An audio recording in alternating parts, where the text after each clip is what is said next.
अच्छा, तो मैं ये लास्ट ये चीज बता रहा था आपको कि जो है विटामिन ए, डी एंड के, ये चार आपने याद रखनी है। ये फैट सल्यूबल हैं, या आप दो याद कर लें तब भी बात चल जाएगी कि बी एंड सी वाटर हैं, बाकी सारी फैट है, फैट सल्यूबल होती है। ठीक हो गया। बी में अगर वो खुद उसको डिवाइड भी करता है ना कि थायामीन क्या है या राइबोफ्लोविन, तब भी बी की बात हो रही है। ठीक हो गया, इसमें कंफ्यूज नहीं होना, इसलिए मैंने नेम सबके आपको बता दिए कि बी और बी के जितने भी टाइप्स हैं और उसके साथ सी, ये वाटर सल्यूबल होती है। और vitamin A, D, E and के जो होती हैं ये फैट सॉल्युबल होती हैं। ये काफी दफा क्वेश्चन आता है डिफरेंट एग्जाम्स में। आपको ला एक क्वेश्चन दिखा के फिर हम पाकिस्तान अफेयर्स आज पढ़ेंगे। वो दिखाता हूँ, वेटनरी ऑफिसर में ये क्वेश्चन 2018 में शायद आया था, जो है ना। अभी आपको ये क्वेश्चन आ जाएगा, कंसेप्ट क्लियर है तो। 50वें नंबर क्वेश्चन पे गौर करें। Which one of the following vitamin is category of water soluble. ठीक हो गया। वाटर सल्यूबल पूछ रहा है, कौन सी है इनमें। ठीक हो गया। विटामिन ए फैट सल्यूबल है, विटामिन बी, बी ऑप्शन में खुद मौजूद है। बी एंड सी ये दोनों वाटर सल्यूबल हैं। डी भी फैट है, ई भी आपकी फैट है। ठीक हो गया, ये फैट है सारी। बी एंड सी ऑप्शन अगर होता तो हम दोनों को करते, बट यहाँ पे सिर्फ उसने बी दिया है, तो बी क्या है, ये वाटर सोल्यूबल है, बाकी सारी फैट है। बी के साथ सी भी, ये दोनों वाटर सोल्यूबल कैटेगरी में आते हैं। तो ये वेटनरी ऑफिसर में क्वेश्चन 2018 में आया था। ठीक हो गया, कि कौन सी विटामिन कौन सी कैटेगरी में है। फैट का भी आपको पता हो, कभी वो फैट का पूछ सकता है, कभी वो वाटर का, दोनों पता होंगे तो क्वेश्चन कहाँ से भी आए वो हो जाएगा। ठीक हो गया। तो आज हमारी जो क्लास होगी पाकिस्तान अफेयर्स पे होगी। पाकिस्तान अफेयर हम पढ़ेंगे। पाकिस्तान अफेयर्स के मैंने इवेंट्स आपको बताए थे शुरू में। पाकिस्तान अफेयर्स के दो इवेंट्स हैं, एक होती है प्री पार्टीशन। प्री पार्टीशन का मतलब है 1947 से पहले क्या क्या हुआ पाकिस्तान सब कॉन्टिनेंट में। ठीक हो गया, इससे प्री पार्टीशन कहा जाता है। दूसरा है पोस्ट पार्टीशन। पोस्ट पार्टीशन 1947 के बाद चीजें क्या हुई। ठीक हो गया, उसे पोस्ट पार्टीशन कहा जाता है। तो ये पाकिस्तान अफेयर्स की डिवीजन है। जब ये दोनों चीजें हम पढ़ेंगे तब आपको पता चलेगा पाकिस्तान अफेयर का आप क्वेश्चन कर पाएंगे। ठीक हो गया। सबसे पहले आपको पता हो कि पाकिस्तान की जो आइडियोलॉजी है वो किस पे बनी हुई है, वो है टू नेशन थ्योरी। आपने सुनी होगी। ठीक हो गया, आपने जरूर सुनी होगी, पाकिस्तान स्टडीज पढ़ा होगा। टू नेशन थ्योरी, यहाँ से हम जो है ना बिल्कुल बेसिक से आपको लेके चलेंगे, ताकि आपको थ्योरी भी कवर हो जाए। पेपर में आपको तो वो एमसीक्यूज देगा, बट ये आपको हिस्ट्री हमेशा तब समझ आती है जब आपको उसके बारे में कुछ ना कुछ आइडिया होगा। ठीक हो गया। अभी हम समझते हैं टू नेशन थ्योरी को क्या, किससे कहते हैं। आइडियोलॉजी क्या होती है, ये पेपर के हवाले से इंपॉर्टेंट नहीं है, ये जस्ट आपने सुननी है ताकि आपको चीजें समझ आए आगे चल के। ग्रीक वर्ड है आइडियो का क्या मतलब है, आइडिया, लोगस का मतलब है स्टडी, मतलब स्टडी ऑफ आइडियाज को आइडियोलॉजी कहा जाता है। आइडियोलॉजी क्या होती है, ये बिलीव्स होते हैं, वैल्यूज, आइडियल्स, किसी ग्रुप के, किसी नेशन के क्या क्या बिलीव्स हैं, क्या क्या वैल्यूज हैं सोसाइटी में, उससे कहा जाता है आइडियोलॉजी। ठीक हो गया। मतलब प्रिंसिपल्स उसके क्या है, एक्शंस क्या है सोसाइटी में, गाइडेंस क्या है, ऑर्डर क्या है, मीनिंग क्या है। तो ये सारी क्या होती है, आइडियोलॉजी होती है। पाकिस्तान की आइडियोलॉजी क्या है, कोई आपसे पूछे तो वो है टू नेशन थ्योरी। पाकिस्तान इसकी बुनियाद पे बना था। अभी हम समझते हैं टू नेशन थ्योरी किसे कहते हैं। ठीक हो गया। टू नेशन थ्योरी पे पाकिस्तान बना था ना, कि हिंदू एंड मुस्लिम्स के नॉट लिव टुगेदर, कि हिंदूज एंड मुस्लिम आपस में साथ नहीं रह सकते। इससे कहा जाता है टू नेशन थ्योरी। सही हो गया। तो क्या था, अभी मुस्लिम थे इस्लाम में यकीन रखते थे, हिंदुइज्म में नहीं। ठीक हो गया, ये टू रिलीजन थे आपस में। तो हिंदूज एंड मुस्लिम जो थे two nations, on the basis of किस बेसिस पे हैं, कल्चरली हम अलग हैं, हमारा कल्चर अलग है, हिंदूज का कल्चर अलग है। ठीक हो गया, ये टू नेशन थ्योरी के बारे में बता रहा हूँ कि हमारा कल्चर अलग है, हिंदूज का कल्चर अलग है। आपका कल्चर वो तो फॉलो नहीं करते ना, तो एक आर्ग्यूमेंट ये है। दूसरा रिलीजन का है कि हमारा रिलीजन इस्लाम है, उनका रिलीजन अलग है, उनकी होली बुक्स अलग हैं, हमारी अलग है। ठीक हो गया। सोशल ऑर्डर आप अभी भी देखेंगे कि सोशल ऑर्डर हिंदूज में है। मतलब कैसे, वो है कि उनके पास कास्ट सिस्टम अभी भी है, जैसे उनके कुछ राजपूत से हैं जो है ना, उनको वो बड़ी ऊपर क्या कहते हैं, नजर से देखते हैं। तो उनका सोशल ऑर्डर अभी मौजूद है, बट इस्लाम में सोशल ऑर्डर नहीं है। अभी हम यहाँ पे इस्लाम की बात कर रहे हैं, जिस पे हम जो है ना डिवाइड हुए थे, कि इस्लाम में रसूल करीम सल्लल्लाहु अलैहि वसल्लम हम पढ़ेंगे, जो है ना उन्होंने लास्ट सरमन में, आपने सबको पता होगा, पढ़ी होगी, कि उन्होंने कहा था कि अरबी को अजमी पे कोई वो नहीं है, फोकियत नहीं है। मतलब रसूल करीम सल्लल्लाहु अलैहि वसल्लम ने सोशल आर्डर को इस्लाम में ख़त्म किया था कि कोई किसी से ऊपर नहीं है, भले वो होगा जिसके अमाल अच्छे होंगे। तो इकोनॉमिक सिस्टम में भी हम इकोनॉमी में भी अलग हैं हिंदूज एंड मुस्लिम्स। चलो इंटरेस्ट तो अभी भी पाकिस्तान में मुस्लिम्स भी देते हैं, लेते हैं, बट अगर इस्लाम की नज़र से देखा जाए तो इस्लाम में इंटरेस्ट प्रोहिबिट किया गया है, हराम है। बट आप देखेंगे हिंदूज में वो दिया जाता है, लेते भी हैं खाते भी हैं, तो उनके पास वो नहीं है। पॉलिटिकल सिस्टम हमारा इस्लाम की बुनियाद पे चलो है या नहीं है, बट जब पाकिस्तान बना था तो इन चीज़ों को दे के बना था। तो इस्लामी पॉलिटिकल सिस्टम है, वहां पे उनका सिस्टम सेक्युलर है। हिस्ट्री हिस्ट्री हमारी अलग है, उनकी अलग है, ठीक है। आपके पास जो हीरोज हैं वो उनको कट्टर दुश्मन मानते हैं। जैसे इसका एग्जांपल है मोहम्मद बिन कासिम। मोहम्मद बिन कासिम को मुसलमान अच्छी नज़र से देखते हैं, बट हिंदू से आप पूछेंगे तो वो कहेंगे कि ये बड़ा क्रिमिनल था। तो हिस्ट्री भी हमारी डिफरेंट है, ठीक है, हिंदूज एंड मुस्लिम्स की। तो इन बुनियाद पे कहा जा सकता है कि मुस्लिम्स एंड हिंदूज सेम नहीं है, क्योंकि पहले नारा इंडिया वालों का क्या था कि यूनाइटेड इंडिया चाहिए जिसमें हम साथ में रह सकते हैं। But Hindus and Muslim so they can not live together in सब कॉन्टिनेंट, ठीक हो गया, वो नहीं रह सकते। तो ये थी टू नेशन थ्योरी, आपको समझ आ जाएगी, ये इसके बारे में लिखा हुआ है, ये इतना इंपॉर्टेंट नहीं है। कब हुई थी? मोहम्मद बिन कासिम आया था सिंध में 712 में। सिंध को कहा जाता है बाबुल इस्लाम, ठीक है, क्या कहा जाता है? बाबुल इस्लाम कहा जाता है, क्योंकि मोहम्मद बिन कासिम आया था ये जो 712 में, इससे फिर जो है ना सब कॉन्टिनेंट में इस्लाम दाखिल हुआ था, ठीक हो गया। Two nation theory still relevant, ये तो क्वेश्चन है उसका। यहां से हम पढ़ते हैं आज का शाह वलीउल्लाह से। ये पेपर में आते हैं शाह वलीउल्लाह। ये क्या थे? रिफार्मर थे, ये सोसाइटीज को ठीक करने गए थे सब कॉन्टिनेंट में। 1700 से आपको पढ़ा रहा हूँ, ठीक हो गया। 1703 से हम शुरू के पढ़ेंगे वो लास्ट तक, पाकिस्तान बनाएंगे, ठीक हो गया। तो शाह वलीउल्लाह, यहाँ से क्वेश्चन भी आता है। शाह वलीउल्लाह का ओरिजिनल नेम एसपीएससी काफी दफा पूछ चुका है, याद रखिएगा। शाह वलीउल्लाह का ओरिजिनल नेम है सैयद कुतुबुद्दीन, ठीक हो गया। ये एक एमसीक्यूज आपने ये याद रखना है, शाह वलीउल्लाह का ओरिजिनल नेम क्या है? सैयद कुतुबुद्दीन है, ठीक हो गया। इसका दूसरा काम भी आता है पेपर में, वो भी पढ़ते हैं, ठीक हो गया। ये कुतुबुद्दीन नाम था, ये मुस्लिम रिफॉर्मर थे 18 सेंचुरी के। इसने एजुकेशन के लिए, मुस्लिम की टीचिंग के लिए जो है ना, इस्लाम के लिए, इस्लामिक टीचिंग के लिए बहुत बड़ा काम किया था। क्या हो रहा था, कंडीशंस क्या थी मुस्लिम्स की 18 सेंचुरी में, वो समझते हैं। इस टाइम रूल था सब कॉन्टिनेंट में मुगलों का। किसका रूल था? मुगलों का रूल था। Muslim rule was declining in subcontinent during the era of Mughal. Mughal के एरा में मुस्लिम्स का रूल डिक्लाइन कर रहा था, क्योंकि मुगल बड़े अयाश परस्त थे। क्या थे? बड़ी वो अयाशी करते थे, बड़े बड़े मोन्यूमेंट्स बनाते थे, बड़ी बड़ी बिल्डिंग्स बनाते थे मुगल्स। उनका जो है ना वो मोरल डाउन हो गया था। तो इसने देखा शाह वलीउल्लाह ने कि भाई मुगल मुस्लिम्स जो है पीछे जा रहे हैं। Different Hindu movements were started to sabotage the Muslim rule. उन्होंने डिफरेंट हिंदूज ने मूवमेंट्स चलाई उस टाइम थी लाइक भक्ति मूवमेंट। कौन सी भक्ति मूवमेंट? ये सिंध के जो एक शायर हैं सचल सरमस्त, वो भी इसमें इन्वॉल्व था भक्ति मूवमेंट में। ये सूफीज्म को जो है ना प्रमोट उस टाइम कर रहे थे कि भाई हिंदू है मुस्लिम कोई नहीं है, बस हम सब इंसान हैं, ठीक हो। ये उस टाइम हालात थी सब कॉन्टिनेंट की, भक्ति मूवमेंट उन्होंने चलाई थी। Hindus and Marathas are making their root strong to snatch the Muslim rule, क्योंकि मुस्लिम आपको देखेंगे 1526 से लेकर, ये मुगलों का दौर बता रहा हूं, 1526 से लेकर कंटिन्यू 1857 तक जो है ना मुसलमानों ने हुकूमत की। ये 350 साल मुगलों ने हुकूमत की, ठीक हो गया। तो अभी उनका रूल जा रहा था। क्यों? हिंदूज एंड मराठास जो थे ये अपनी रूल्स स्ट्रांग कर रहे थे, मुस्लिम को भगाना चाहते थे सब कॉन्टिनेंट से। कैसे भी थे मुगल्स, बट थे मुस्लिम्स थे। जो अकबर किंग उनका बना था, उसने एक इंट्रोड्यूस कराई न्यू चीज दीन इलाही के नाम से। ये भी क्वेश्चन आपके एमसीक्यूज में आता है कि दीन इलाही मुगल के किस बादशाह ने जो है ना इंट्रोड्यूस करवाई थी। तो दीन इलाही जो आइडिया दिया था वो अकबर था, अकबर मुगलों का बादशाह था। ये पढ़ाऊंगा, ये यहाँ पे अभी हिस्ट्री लिखी हुई है, थोड़ा आपको समझा देता हूँ। दीन इलाही, इसका क्या था कि हिंदू है मुस्लिम ये सिंगल आइडेंटिटी है, कोई अलग नहीं है, ये हम आपस में है, सही है। दीन इलाही था। और जो लोग आते थे अकबर की दरबार में, ये छोटा बच्चा था, 14 ईयर्स में ये किंग बना था, बिल्कुल बच्चा था। तो जो है ना, तो इसको सजदा आके करते थे, तो बड़ी बिद्दतें वगैरह आ गई थी। तो it was opposed by religious scholar थे उस टाइम, उन्होंने अपोज किया इस चीज़ को कि ये चीज़ें गलत हैं।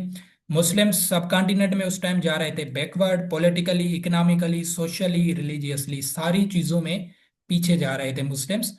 तो उस टाइम शाह वलीउल्लाह आया था जिसने कहा कि मैं कुछ ना कुछ कंडीशंस इनकी बेहतर करूंगा मुस्लिम्स की। ठीक हो गया। शाह वलीउल्लाह का ओरिजिनल नेम क्या है? कुतुबुद्दीन अहमद, सैयद कुतुबुद्दीन, आपने याद रखना है। इसने अभी कुछ काम किए जिससे क्वेश्चन एसपीएससी काफी दफा पूछता है। ठीक हो गया। शाह वलीउल्लाह की क्या क्या सर्विस थी मुस्लिम सब कॉन्टिनेंट में? सबसे पहले रिलीजियस सर्विसेज क्या दी उसने? ही translated the Holi Quran into Persian. Very very important MCQ से ये वाला, कि सबसे पहले होली कुरान को पर्शियन लैंग्वेज में किसने ट्रांसलेट किया? तो वो थे one and only Shah Waliullah. ये आपने वैसे कहीं सुना जरूर होगा, बट ये अभी आप सीक्वेंस वाइज पढ़ेंगे आपको काफी चीजें क्लियर हो जाएंगी। शाह वलीउल्लाह ने पहले कुरान को ट्रांसलेट किया पर्शियन, क्योंकि उस टाइम पर्शियन उनकी ऑफिशियल लैंग्वेज थी, जैसे हमारी अभी उर्दू है। ठीक हो गया। तो पर्शियन में उसने किया, क्योंकि अरबिक में कुरान था, तो इसने कहा कि भाई आम लोगों तक पहुंच सके कुरान, तो इसलिए उसने ट्रांसलेट किया पर्शियन लैंग्वेज में। तो ये बड़ा स्कॉलर थे Islamic, Shah Waliullah.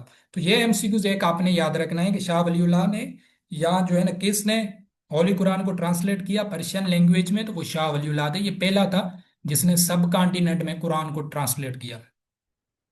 He tried to bring all sects of Islam under the single platform for the protection of Islam. ये इस्लाम को प्रोटेक्ट करना चाहते थे। He openly opposed Akbar Deen Ilahi, arguing it was contrary to Islamic fundamental. इसने कहा कि यार ये चीजें इस्लामिक जो जुरिस्डिक्शन है इसके अपोज हैं, जो अकबर वहां पे कर रहा है। ही परपोज्ड इज्तिहाद अगेंस्ट तकलीद। तकलीद होती है कि आप किसी की बात पे यकीन करते हैं। इज्तिहाद किसे कहते हैं? ये इस्लामिक वर्ड है। उससे कहा जाता है इंडिपेंडेंट रीजनिंग। ये इस्लामियात में मैं पढ़ाऊंगा फ्राइडे के दिन। इज्तिहाद, इज्तिहाद क्या होता है? इंडिपेंडेंट रीजनिंग, मतलब आप खुद जो रिसर्च करते हैं, हदीसें पढ़ते हैं, किताबें पढ़ते हैं, फिर फैसला करते हैं। अगर कोई आपको उलमा हो, कोई भी दीन का बंदा हो, आपको कहे कि भाई ये चीजें आप उस पर अंधा बिलीव करें, तो उससे कहा जाता है तकलीद। ठीक हो गया। तो इसने क्या किया कि भाई इज्तिहाद करें, खुद पढ़ें। आपको मैंने कुरान ट्रांसलेट करके दिया है लोकल लैंग्वेज में, पर्शियन में। आप उससे पढ़ के खुद सोचें कि अल्लाह ने ये चीजें, जो भी ये बिदअत फैला रहे हैं मुगल्स, इनका कोई भी हुक्म नहीं दिया। तो ये शाह वलीउल्लाह के काम थे। पॉलिटिकली में इसने मुगल्स को लेटर्स लिखे कि भाई गवर्नमेंट को ठीक करो। मुस्लिम्स को जिहाद के लिए ट्रेंड किया मराठास के अगेंस्ट, क्योंकि मराठास ये सिख थे, और हिंदूज ये मुस्लिम्स के लिए बड़ा खतरा थे उस टाइम। इसने क्या किया? ये अफगान में एक रूलर था, अहमद शाह अब्दली उसका नाम था, अहमद शाह अब्दली। उसको खत लिखा कि आओ आके मराठास के साथ लड़ो। ये बड़ा खतरनाक बंदा था अहमद शाह अब्दली। ठीक है, ये अफगानिस्तान का रूलर था उस टाइम।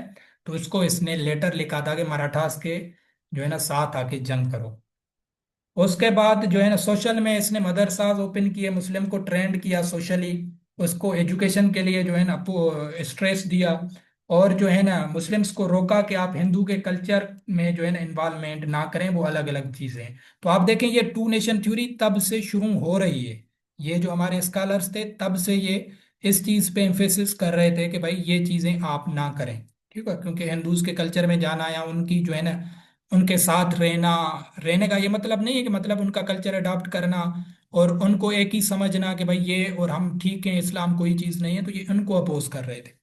ठीक हो गया।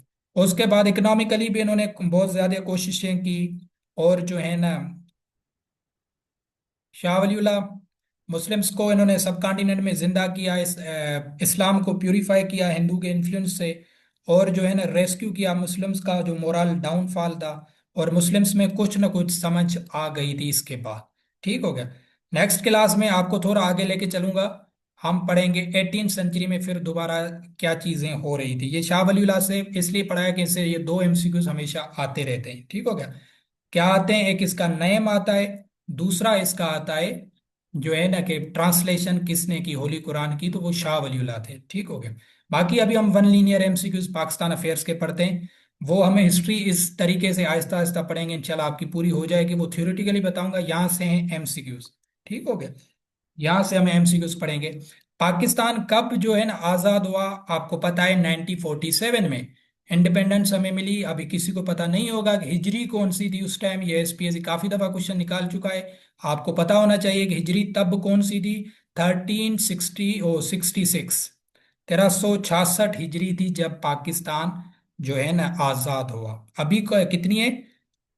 अभी है आपकी 47, 1447 अभी हिजरी है। इस्लामिक के हिसाब से ये हिजरी देखी जाती है, तो उस टाइम क्या थी, 1366 हिजरी थी इस्लामिक कैलेंडर के मुताबिक, जब पाकिस्तान आजाद हुआ। ठीक हो गया। कब हुआ, 14 अगस्त 1947, रमदान का मंथ था, 1366 इस्लामिक कैलेंडर था। दूसरा एमसीक्यूज, अभी चार पांच एमसीक्यूज बता रहा हूं, continue. The name Pakistan was the first used in, ठीक है, पहला एमसीक्यूज ये आता है कि सबसे पहले पाकिस्तान कब का वर्ड जो है पाकिस्तान कब यूज किया गया। वो किया गया, आपने साल याद रखना है, 1933 में। कब यूज किया गया, 1933 में। पहले अभी आप जो उसे थ्योरी में भी पढ़ते हैं, यहाँ भी पढ़ेंगे कि ये मूवमेंट्स चल रही थी, बट खुलम खुला किसी ने ये नहीं बोला कि पाकिस्तान हमें चाहिए। वो क्या कह रहे थे कि हमें अलग देश चाहिए, अलग कंट्री चाहिए, बट नाम तो यूज नहीं किया गया ना। पाकिस्तान का पहली दफा नाम कब यूज किया गया, 1933 को। पहला एमसीक्यू ये है। एक कहाँ पे लिखा गया, पॉलिटिकल पंफलेट था जिसका नाम था नाउ आर नेवर। ये दूसरा एमसीक्यू है। यह क्वेश्चन एसपीएससी भी काफी दफा निकाल चुकी है कि पाकिस्तान का पहला नाम किस पंफलेट पे लिखा हुआ था, तो उस पंफलेट का नाम था नाउ आर नेवर। ठीक हो गया। किसने यूज किया, तीसरा क्वेश्चन है। कैम्ब्रिज यूनिवर्सिटी के स्टूडेंट थे जिसका नाम था चौधरी रहमत अली। ठीक हो गया। इसने नाम पहले पाकिस्तान का यूज किया। ठीक हो गया। चौधरी रहमत अली ये स्टूडेंट थे कैम्ब्रिज यूनिवर्सिटी के, इसने वहां पे पंफलेट बनवाया जिसका नाम था नाउ आर नेवर, अभी नहीं तो कभी नहीं। ठीक हो गया। ये उस टाइम मूवमेंट्स चल रही थी पाकिस्तान को लेके, तो ये एक्टिव थे बड़े चौधरी रहमत अली साहब। इसने 1933 में वर्ड यूज किया कि पाकिस्तान हमें चाहिए। ठीक हो गया। तो ये क्वेश्चन ये तीन ही कैटेगरीज में एसपीएससी पूछ चुका है। कब किया गया, साल आपको पता हो, 1933 में। किसने किया, चौधरी रहमत अली ने। और कौन सा पंफलेट था, नाउ आर नेवर, ये पंफलेट का नाम था जिसपे उसने लिखा था। और जो है ना, कैंपेन चलाई थी, तो पाकिस्तान का वर्ड यूज किया था। तो चौधरी साहब ने पाकिस्तान को कैसे डिवाइड किया, एक्रोनियम क्या था, पी से उसने लिया कि पी से होगा पंजाब, ये चौधरी का आइडिया था। और ऐसे ही हुआ। ए से, क्योंकि उस टाइम देखो ना, केपीके नहीं था, ये पूरा अफगानिस्तान था। केपीके वाला जो अभी भी अफगानिस्तान करता है कि ये हमारा है, पठान। तो उस टाइम चौधरी रहमत अली ने क्या किया, ए को लिया अफगानिया के नाम से। ठीक है, अफगानिया यूज किया। कैसे उसने यूज किया, ये इंटरव्यू में पूछते हैं, ये पेपर में नहीं पूछते हैं, ये इंटरव्यू में पूछते हैं कि पाकिस्तान का क्या मतलब है। इसको जो है ना, शॉर्ट फॉर्म को या इसका एक्रोनियम बताओ, पी से क्या है, ए से क्या है, इंटरव्यूज में पूछते हैं। बट आपको अभी अंडरस्टैंडिंग के लिए बता रहा हूं। के से चौधरी साहब ने लिया कश्मीर को। ठीक हो गया। एस से जो है ना, चौधरी साहब ने लिया सिंध को। और जो लास्ट वाले वर्ड्स हैं, तान, जो आपको नजर आ रहे हैं, ये पाकिस्तान में तान वाले, तान से इन्होंने लिया बलूचिस्तान। ठीक हो गया। ये डिवीजन की चौधरी साहब ने पाकिस्तान की। ठीक हो गया, कि पाकिस्तान ऐसा होना चाहिए। ये यूज किया कब, 1933 में, नाउ आर नेवर पंफलेट पर। ठीक हो गया। ये क्वेश्चन आपने जहन में बिठाना। रिसेंटली ये मैंने उस दिन संडे को भी दिखाया था, ये क्वेश्चन 2025 में एसपीएससी ने निकाला है कि पाकिस्तान कहाँ पर है साउथ एशिया में। पाकिस्तान लोकेटेड है साउथ एशिया में, पहला क्वेश्चन ये है। साउथ एशिया में भी कहाँ पे लोकेटेड है, ये रिसेंटली पूछा गया था, वेस्ट में है। ये आपने याद रखना है। पाक अभी मैप है, वर्ल्ड मैप है पूरी दुनिया का, उसमें अलग अलग डिविजन्स की गई हैं। एशिया है तो एशिया में भी फर्दर डिवीजन की गई है, south Asia, north Asia, east Asia, central Asia, इस तरीके से कंट्रीज की डिवीजन है। पाकिस्तान और पाकिस्तान के साथ 7 कंट्रीज और हैं जो साउथ एशिया में आते हैं, जिसमें पाकिस्तान है, बांग्लादेश है, नेपाल, भूटान, इंडिया, अफगानिस्तान, श्रीलंका एंड मालदीव्स, ये साउथ एशियन कंट्रीज हैं। तो पाकिस्तान साउथ एशिया में भी कहाँ पे है, वेस्ट में, ये एसपीएससी ने अभी पूछा है। ठीक हो गया, आपको क्लियर हो गया कि साउथ एशिया में है, साउथ एशिया में भी वेस्ट में है। ठीक हो गया, ये क्लियर होना चाहिए पाकिस्तान। उसके बाद 712 में अरब्स ने सिंध को फतेह किया। 712 में आपको बताया मोहम्मद बिन कासिम आया। ठीक हो गया। उसके बाद जो चीज आपने याद रखनी है, वेरी वेरी इंपॉर्टेंट एमसीक्यू है, वो है वास्को दो गामा। वास्को द गामा ये जो है ना एक्सप्लोरर था, ये फर्स्ट टाइम इंडिया आया था। ये किस कंट्री से बिलोंग करता है, पुर्तगाल से करता है, पुर्तगीज था। ठीक हो गया। इसने सबसे पहले इंडिया में यूरोपियन साइड से पांव रखे थे। ठीक हो गया। कब रखे, 1498 को। ये वेरी वेरी इंपॉर्टेंट है, काफी दफा एसपीएससी पूछ चुका है ये। कि जो है ना वास्को दा गामा कब आया था इंडिया, 1498 को। ठीक है, कभी पूछते हैं वास्को दा गामा किस कंट्री से बिलोंग करते थे, पुर्तगाल से बिलोंग करते थे, इसने सबसे पहले इंडिया में पांव इसने रखे थे। ठीक हो गया। फिर जो आती है मुगल एम्पायर आती है। मुगल एम्पायर आपको वहां पे बताया 1526 में शुरू हुई। ठीक है, 1857 तक मुगल का रूल था। तो मुगल एम्पायर का भी क्वेश्चन यही आता है, मुगल एम्पायर कब फाउंडेड की गई, 1526 में। ठीक हो गया। जहीरुद्दीन बाबर इनका फर्स्ट किंग था मुगलों का। उसके बाद 1600 में मुगलों ने ही ब्रिटिश को इजाजत दी थी। उसका पहले नाम था, पहले अंग्रेज कंपनी लेके आए थे। क्या लेके आए थे, कंपनी लेके आए थे, क्योंकि वो तो बड़े टेक्नोलॉजी, हम यहाँ पे ताजमहल बना रहे थे, मस्जिदें बना रहे थे, बड़े बड़े मॉन्यूमेंट्स बना रहे थे, बट अंग्रेज काम कर रहे थे उस टाइम। अंग्रेजों ने कहा कि यार ये जगह अच्छी है, यहाँ पे मुगलों को कहा कि हम आपको कुछ पैसे देते हैं, आपके लोगों को उठाएंगे भी सही, जो है ना कंपनी के लिए इंडस्ट्रीज लगाते हैं, आप हमें इजाजत दो। तो वो ईस्ट इंडिया कंपनी पहले उन्हें बोला जाता था, ईस्ट इंडिया कंपनी, ये अंग्रेज लेके आए थे। ठीक हो गया। कब आए थे ईस्ट इंडिया कंपनी, 1600 में आई थी, सब कॉन्टिनेंट में। फिर ये कंपनी से आप पे हुक्मरान बन गए थे। ठीक हो, इन्होंने मुगलों को भी भगा दिया, क्योंकि उन्हें पता था कि ये सारे आयाश परस्त हैं। इन्होंने ना साइंस पे काम किया है, ना टेक्नोलॉजी है इनके पास, ना हथियार हैं, कुछ भी नहीं है, ये बड़े जो है ना मोतबर इंसान है। तो फिर इनको भगाना अंग्रेजों के लिए बहुत ही आसान था। तो 1600 में ये ईस्ट इंडिया कंपनी आई थी, इनको मुगलों ने इजाजत दी थी। जहांगीर था, जहांगीर उस टाइम रूलर था 1600 में। जहांगीर ने इनको इजाजत दी थी कि भाई जाओ, आप कंपनी लगाओ, क्योंकि पैसे उन्हें मिले थे। तो यह चीज हो गई। 1843 में क्या हुआ, सिंध को अंग्रेजों ने फतेह किया।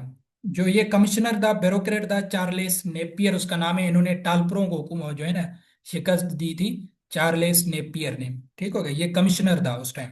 तो इसने टालपुरों को शिकस्त दे के सिंध पे हमला किया था, सिंध को फतेह कर दिया था। ये क्वेश्चन आता है कि ब्रिटिश ने सिंध को कब फतेह किया, 1843 में। ठीक हो गया। इसके बाद सिंध को बंबई के साथ मिलाया गया। ठीक हो गया। फिर 1936 हमने कल पढ़ा था, सिंध को बंबई से अलग सेपरेट किया गया। ठीक हो, ये अभी हिस्ट्री आपको थोड़ी बहुत समझ आएगी। 1846 में क्या होता है, मसले का जड़ जो अभी कश्मीर है, ये ब्रिटिश ने क्या किया, कश्मीर को बेच दिया। गुलाब सिंह था वहां पे रूलर था, उसको जो है ना बेच दिया। कितने लाखों में, 75 लाखों में, उस टाइम के 1846 की बात है कि कश्मीर को ब्रिटिश ने बेच दिया था गुलाब सिंह को। कितने पैसों में, 7.5 मिलियन में या 75 लाख में। 1846 की बात है ये। ठीक हो गया। तो ब्रिटिश के पास होता तो ब्रिटिश उसकी डिवीजन कर देता है इंडिया और पाकिस्तान में, किसी के पास आ जाता तो अभी तक आप सब ये न्यूक्लियर जंगे वगैरह नहीं देखते। बट ब्रिटिश ने बीच में, गुलाब सिंह था वो, ये हिंदू रूलर था, हिंदू था, इसको बेच दी थी 1846 में। ठीक हो गया। ये क्वेश्चन भी आता है वैसे, थोड़ा आपको अभी तंग करेगा, बट आहिस्ता आहिस्ता जब हिस्ट्री हमारी हो जाएगी तो आपको ये चीजें ऑटोमेटिक समझ आ जाएंगी। फिर क्या होता है 1857, ये इवेंट बड़ा मोतबर इवेंट था सब कॉन्टिनेंट में। ये हम थ्योरी जो अभी आपको दिखाया था पीडीएफ, वहां से आहिस्ता आहिस्ता पढ़ेंगे, इस पे पहुंचेंगे। वार ऑफ इंडिपेंडेंस इसे कहा जाता है, पहली जंग आज़ादी। इंडियन जो हिंदूज एंड मुस्लिम थे, अंग्रेजों के खिलाफ लड़े थे, वार ऑफ इंडिपेंडेंस उसे कहा जाता है। ठीक है, ये लैंडमार्क हिस्ट्री थी सब कॉन्टिनेंट में। ये डायरेक्ट क्वेश्चन आता है कि वार ऑफ इंडिपेंडेंस कब लड़ी गई, 1857 को। ठीक हो गया, सही हो गया, 1857। उसके बाद जो है ना आपने याद रखना है,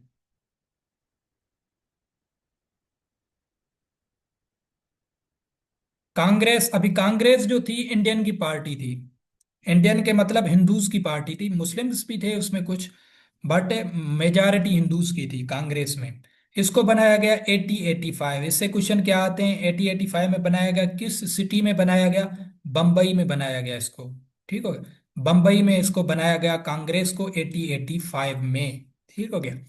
तो ये 1885 का वाकया है। 1893 में क्या होता है, ये क्वेश्चन था, Durand line demarcated between Pakistan and Afghan, तब पाकिस्तान नहीं था। तो पाकिस्तान की अभी जो बाउंड्री है और अफगानिस्तान की बाउंड्री है, इसे ड्यूरेंट लाइन अभी भी कहा जाता है। क्या कहा जाता है, ड्यूरेंट लाइन कहा जाता है। तो इसको कब निशान लगाया गया था, 1893 को। ये क्वेश्चन आता है। ठीक हो गया, कि ड्यूरेंट लाइन कब बनाई गई, 1893 का वाकया था ये। ठीक हो गया। उसके बाद वेरी वेरी इंपॉर्टेंट एमसीक्यू से, 1905 में क्या होता है, बंगाल की पार्टीशन होती है। बंगाल एक बड़ा प्रोविंस था उस टाइम सब कॉन्टिनेंट में, जिसे अभी बांग्लादेश कहते हैं। जाहिर है पाकिस्तान, इंडिया, बांग्लादेश ये सारा सब कॉन्टिनेंट था। तो बंगाल जो था वो बड़ा सूबा था उस टाइम। तो उसमें की ईस्ट साइड पे मुस्लिम रहते थे, वेस्ट साइड पे हिंदूज रहते थे। तो जो वेस्ट पे हिंदूज थे, ये भी हम इवेंट थ्योरी में डिटेल में पढ़ाऊंगा, ये जस्ट कंसेप्ट अब समझ लें। तो जो ईस्ट साइड मुस्लिम थे वो बहुत ही मुश्किल हालात में थे, गरीब थे, उनके पास इंडस्ट्रीज नहीं थी, एजुकेशन सही नहीं थी। वेस्ट जहाँ पे हिंदूज थे वो जो है ना स्ट्रांग थे। तो मुसलमानों ने कहा कि अंग्रेजों को कि भाई इसको डिवाइड करो, जो है ना क्या कहते हैं, हमारे दो पार्ट्स में हो, ईस्ट अलग हो वेस्ट अलग हो, मतलब अलग अलग प्रोविंस हो जाए, ठीक हो गया। जैसे अभी भी कहते हैं कराची को वो करो, अलग सूबा बनाओ। तो ये उस टाइम पार्टीशन की गई बंगाल की। ये क्वेश्चन वेरी वेरी इंपॉर्टेंट है कि बंगाल की पार्टीशन कब की गई, 1905 को। किसने की, ये भी क्वेश्चन काफी दफा आया है। वो उस टाइम जो वायसराय था उसका नाम था लॉर्ड कर्जन, ये अंग्रेज था, ठीक हो गया। लॉर्ड कर्जन वायसराय था। इसने जो है ना क्या कहते हैं बंगाल की पार्टीशन की थी। सही हो गया, ये एमसीक्यू समझ आ गया। फिर क्या होता है 1906 में, ये आप याद रख लें, मुस्लिम लीग बनाई गई। ये मुसलमानों की जमायत थी उस टाइम, ठीक है। जैसे कांग्रेस मैंने बताया हिंदूज की थी, 8085 में बन चुकी थी, ये पहले ही काफी टाइम बन चुकी थी। ये अपने राइट्स वगैरह पे क्योंकि अंग्रेजों की हुकूमत थी तब। तो मुस्लिम ने भी अपनी ऑर्गेनाइजेशन बनाई 1906। ये वेरी वेरी इंपॉर्टेंट एमसीक्यूज है कि मुस्लिम लीग कब बनाई गई, 1906 में, ठीक, 1906 में बनाई गई, बंगाल की पार्टीशन के बाद। कायदे आजम ने, याद रखिएगा, कांग्रेस को कब ज्वाइन किया। कायदे आजम ने कांग्रेस को ज्वाइन किया 1906 में। कब ज्वाइन किया, 1906 ने। कायदे आजम ने कांग्रेस को लेफ्ट कब किया, छोड़ा कब, 1920 में, 1920 में कायदे आजम ने इस्तीफा दी कांग्रेस से, ठीक हो गया। ज्वाइन कब किया, 6 में। और कायदे आजम ने मुस्लिम लीग को कब ज्वाइन किया, ये 3 4 एमसीक्यूज हैं, ठीक हो गया। कायदे आजम ने मुस्लिम लीग को कब ज्वाइन किया, 13 में ज्वाइन किया, 1913 में। इसके बाद कायदे आजम मुस्लिम लीग में जो है ना काम करते रहे मुसलमानों की अच्छाई के लिए। वरना पहले कायदे आजम भी कांग्रेस का हिस्सा थे, ठीक हो गया। तो कांग्रेस को कायदे आजम ने 1906 में ज्वाइन किया, 1920 मतलब जब मुस्लिम लीग को कायदे आजम ने ज्वाइन किया 13 में, उस टाइम दोनों के मेंबर थे, वो कांग्रेस के भी थे, मुस्लिम लीग के भी थे। फिर जाके 20 में वो इवेंट्स आप पढ़ेंगे कि कायदे आजम ने क्यों छोड़ा, वो आपको बताऊंगा, ये हिस्ट्री है। तो कायदे आजम ने 20 को कांग्रेस से अलविदा की, और फिर मुसलमानों को बहुत ही अच्छे तरीके से टाइम देते थे। तो कायदे आजम कांग्रेस को 6 में ज्वाइन किया। एक क्वेश्चन आपका ये हो गया, कब लेफ्ट किया, 1920 को। कायदे आजम वो मुस्लिम लीग कब बनाई गई, वो भी 1906 को बनाई गई। कायदे आजम ने 1913 को उनको ज्वाइन किया था। चौथा क्वेश्चन क्या है कि कायदे आजम मुस्लिम लीग का कब प्रेसिडेंट बना। मुस्लिम लीग का प्रेसिडेंट बना था कायदे आजम 1916 को। 1913 में ज्वाइन की, 16 को प्रेसिडेंट बन चुका था मुस्लिम लीग, क्योंकि एक्टिव बंदा था, बहुत ही इंटेलेक्चुअल था कायदे आजम। तो इसको इन्होंने कहा कि भाई आप प्रेसिडेंट बने। तो 1916 में वो प्रेसिडेंट बन गया, ठीक हो गया। ये क्वेश्चन हो गए। उसके बाद है शिमला डेपुटेशन। शिमला डेपुटेशन क्या थी कि ये मुस्लिम्स थे, 1906 का ये भी इवेंट है। 1906 में मुस्लिम्स 35 मेंबर थे। ये भी क्वेश्चन आता है कितने मेंबर गए थे, 35। ये आगा खान लीड कर रहे थे। ये शिमला एक जगह है जहाँ पे अंग्रेज था, उनके साथ उन्होंने मीटिंग की थी, अपने मुसलमानों के जो जो मसले थे उनको पेश किए थे, ठीक हो गया। तो ये हो गया, मुस्लिम लीग का बता दिया। मुस्लिम लीग यहाँ से याद रखनी है, 1906 में बनाई गई। कांग्रेस 1885 में बनाई गई, ठीक हो गया। तो मुस्लिम लीग 6 में बनाई गई। ये अभी रिसेंटली अक्टूबर 2025 में क्वेश्चन एसपीएससी ने निकाला है, जो अभी करवा रहा हूँ। सीसी की स्क्रीनिंग हुई, सीसी जो पीसीएस होती है 2024 की, उसकी स्क्रीनिंग पाकिस्तान अफेयर में एसपीएससी ने क्वेश्चन निकाला कि first session all India Muslim league का कहाँ पे हुआ था। ये हुआ था 1907 में। फर्स्ट सेशन किस, लाहौर ऑप्शन था, कराची था, तो कराची में ये सेशन हुआ था, पहला मुस्लिम लीग का सेशन। जाहिर है कोई ऑर्गेनाइजेशन या पार्टी बनाई जाती है तो उसकी मीटिंग्स होती हैं। तो पहली मीटिंग या जो सेशन था मुस्लिम लीग का वो कराची में बुलाया गया 1907 को। ये अभी रिसेंटली क्वेश्चन आया है, ठीक हो गया। फिर 1909 में क्या होता है, 1909 में ये मिंटो मोरले रिफॉर्म्स हैं, ये आईनी चेंजेस थी इंडिया में, ब्रिटिश लेके आए थे। तो ये भी डायरेक्ट क्वेश्चन है। मिंटो ये नाम है अंग्रेजों के, या याद रखने होंगे आपको, मिंटो मोरले रिफॉर्म्स। ये क्वेश्चन डायरेक्ट आता है कि ये कब आए सब कॉन्टिनेंट में, 1909 में, ठीक हो। ये आईनी थे, ठीक हो, मतलब आईनी कानूनी तरीके से मुसलमानों और हिंदूज को क्या क्या चीजें उन्होंने दी, ये भी डिटेल में हम पढ़ेंगे। सही हो गया। ये आपने एमसीक्यूज वन लीनियर याद रखने, तो यहां तक आज आपको करवाता हूं ताकि आप इन चीजों को थोड़ा समझ सकें। थोड़ी सी बोरियत होगी जब ये 8-10 पेजेस हम पढ़ लेंगे पाकिस्तान अफेयर के, फिर आपको हिस्ट्री समझ आ जाएगी। ठीक हो गया। क्या क्या चीजें कि कांग्रेस को 1885 में बनाया गया। 1893 में पाकिस्तान और अफगानिस्तान के बीच में जो अभी बॉर्डर है जिसे ड्यूरेंड लाइन कहा जाता है, ये 1893 में बनाई गई थी। ठीक हो गया। इसलिए अफगानिस्तान अभी तक कहता है कि केपी के मेरा हिस्सा है, क्योंकि ये 80s की बात है कि पाकिस्तान वो पुरानी बात पे अटका हुआ है, क्योंकि पाकिस्तान तो उसके बाद फिर आज़ाद हुआ है, मैं पहले ही था। ये अफगानिस्तान का अपना आर्ग्यूमेंट है। तो 1905 में क्या होता है, बांग्लादेश को बांग्लादेश सॉरी बंगाल को जो है ना डिवाइड किया जाता है दो हिस्सों में। किसने किया? लॉर्ड कर्जन ने किया। ठीक हो गया। इस पे हिंदुओं को बहुत गुस्सा आया था। तो इससे आप अभी जो टू नेशन थ्योरी पढ़ चुके हैं, फिर आपको ये सारे इवेंट्स जब पढ़ाऊंगा आपको पता चलेगा कि टू नेशन थ्योरी जो थी वो सही थी। जिसपे अभी ये मुसलमानों की जो भी अच्छाई में अंग्रेज काम करते थे, जो हिंदूज थे वो प्रोटेस्ट करते थे।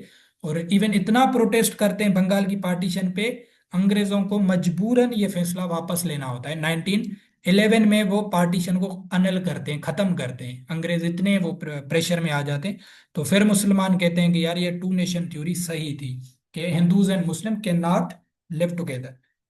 तो ये आपने जहन में हमेशा ये खाका जरूर बनाना है। जब भी पाकिस्तान अफेयर्स पढ़ें आपको ये सारे इवेंट्स पता चल जाएंगे कि टू नेशन थ्योरी के इर्द गिर्द घूमते हैं। Bengal partition 1905, lord Curzon. Quaid-e Azam ने कांग्रेस को ज्वाइन किया 1906 में, और मुस्लिम लीग भी 1906 में बनाई गई। कब बनाएगी, डेट भी याद रख लें, डेट भी बता देता हूं, ये नीचे कहीं आएगी बट यहाँ पे लिख लें 30 दिसंबर को। ये कभी कभी एसपीएससी फुल डेट भी पूछता है। सारे ऑप्शन में 1906 दे देगा तो आप क्या करेंगे, फिर दिसंबर आपको पता होना चाहिए, दिसंबर के मंथ में बनाई गई ऑल इंडिया मुस्लिम लीग। ठीक हो गया। तो ये मुस्लिम्स की पार्टी थी, कांग्रेस हिंदूज की पार्टी थी। अभी इनके आप आपस में लफड़े देखेंगे, बड़ी जंगें होंगी। जंगें नहीं होंगी बस इख्तलाफात होंगे। 1906 में कांग्रेस ने जो है ना, कायदे आजम ने कांग्रेस को ज्वाइन किया। 20 में उसने उसको लेफ्ट किया। कायदे आजम ने 1906 में जो मुस्लिम लीग बनाई गई थी उसको 13 में ज्वाइन किया, और 16 में उसके प्रेसिडेंट बने। शिमला डेपुटेशन भी 1906 में हुआ, जिसमें 35 मुस्लिम्स जो लीडर्स थे वो अंग्रेजों से उन्होंने जाके मुलाकात की। और मुस्लिम लीग का पहला सेशन कराची में बुलाया गया 1907 को। और 1909 में मिंटो मोरले रिफॉर्म्स आए। ये ब्रिटिश की तरफ से आईनी हकूक दिए गए सब कॉन्टिनेंट में, जिसका नाम था मिंटो मोरले रिफॉर्म्स। ठीक हो गया। तो 1909 तक हम पढ़ते हैं, फिर इंशाल्लाह हम आगे पढ़ेंगे 11 में क्या हुआ, 12 में क्या हुआ। ये यहाँ पे वन लीनियर है थ्योरी में, यहाँ पे आपको सारे डिटेल में वहां पे आहिस्ता आहिस्ता करके पढ़ाऊंगा। ठीक हो, चीजें क्लियर हुई पाकिस्तान अफेयर्स।